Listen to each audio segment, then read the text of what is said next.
And there is a live look at Marvis Frazier, who has just entered the ring here in the Glens Falls Civic Center. The record 16-1 with 7 knockouts. There are the vital statistics on the young man who is attempting to continue his father's legacy in the sport. Now entering the ring, the local favorite, trains and lives in Catskill, New York, has fought so many of his bouts here in the Albany, Troy, New York area. Mike Tyson entering as the warrior, the characteristic no socks, no robe look.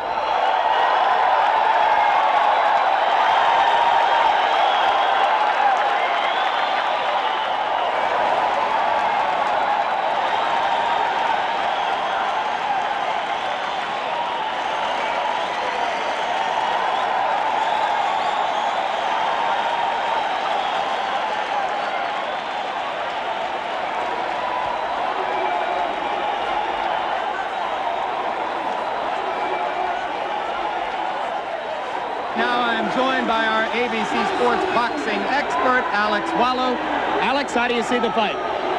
Jim, in my opinion, it is not a matter of if Mike Tyson knocks out Marvis Frazier, but it's just a matter of when. I don't think Marvis is overmatched in this fight because of a lack of talent.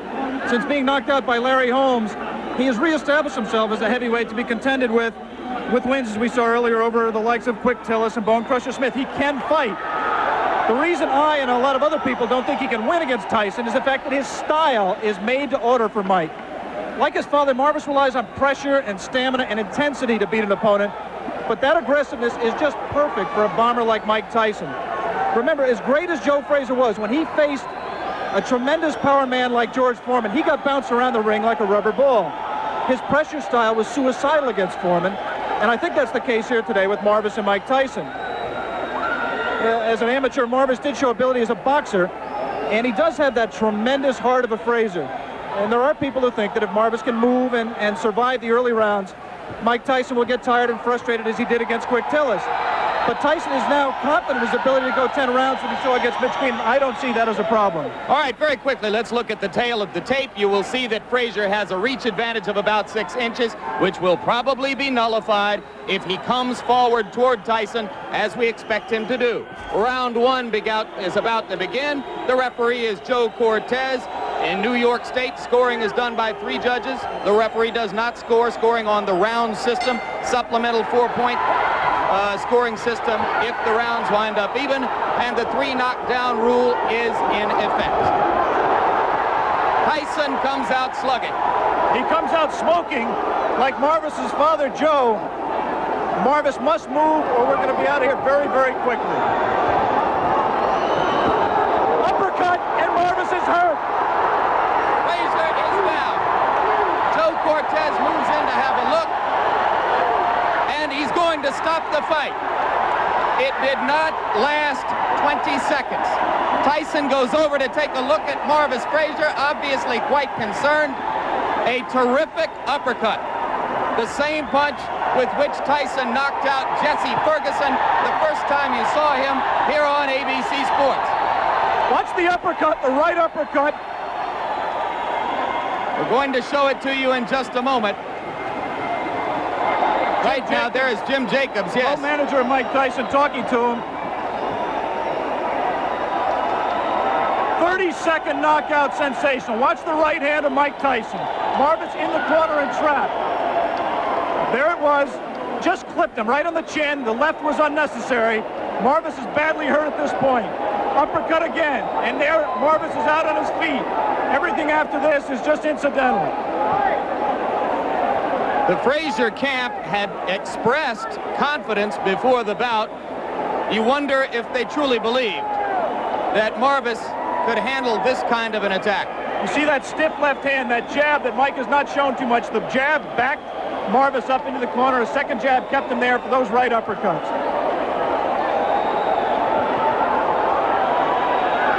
There will continue to be skepticism in some quarters regarding Tyson's stamina, his ability to take a punch, his technique in the ring.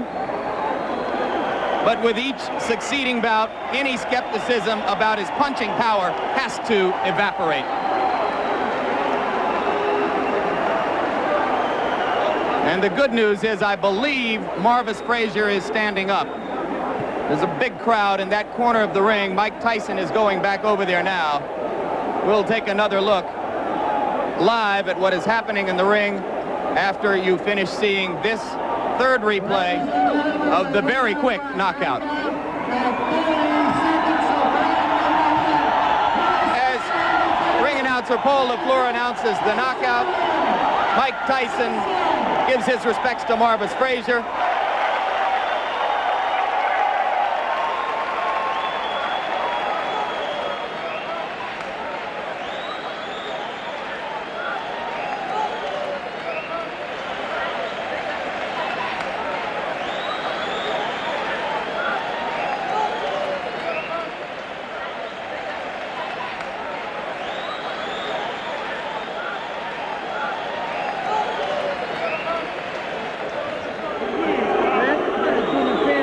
Michael, give me first your reaction to the fight.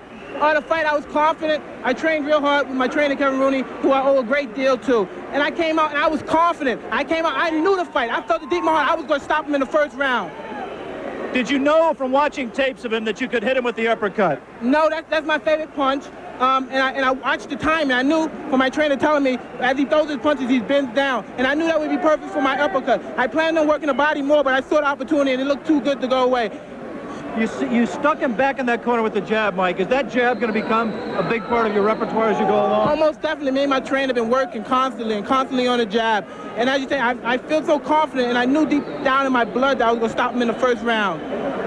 You said that you feel fear before a fight. Did you have any fear for this fight, and how do you deal with that fear? Well, I use the fear to reflect it on my opponent, because fear I use as my friend. It's my friend. If I don't have it, I don't fight. In your mind, if your managers Jim Jacobs and Bill Caton and your trainer Kevin Rooney came to you and said, Mike, we think you're ready for a title shot tomorrow, would you agree with them at this point? Most definitely. Anytime if my manager and my trainer feel that I'm confident and they're willing to put me in the title and they're sure I could beat the champion, I'm sure I could beat them also. Of the three champions, who would you like to fight and why? I'd fight anybody my trainer put me in with, because I'm confident I could beat any fighter in the world. What do you think of the three champions? They're all good fighters, because you have to be a good fighter. You can't take nothing away from them to become the champion. But I'm confident, I'm ready, and I'm ready when my trainer tells me. Good, Michael. Let's take a look at the replay of the knockout. We can almost play the entire fight in slow-mo. Here you're putting it back in the corner. There's the jab flicking out. Again the jab. And here comes the uppercut. Watch, look, everything's precise. I watched his hand come up. Watch him come down. As soon as he come down, boom! Look at that. Watch him come down. I knew he would come down.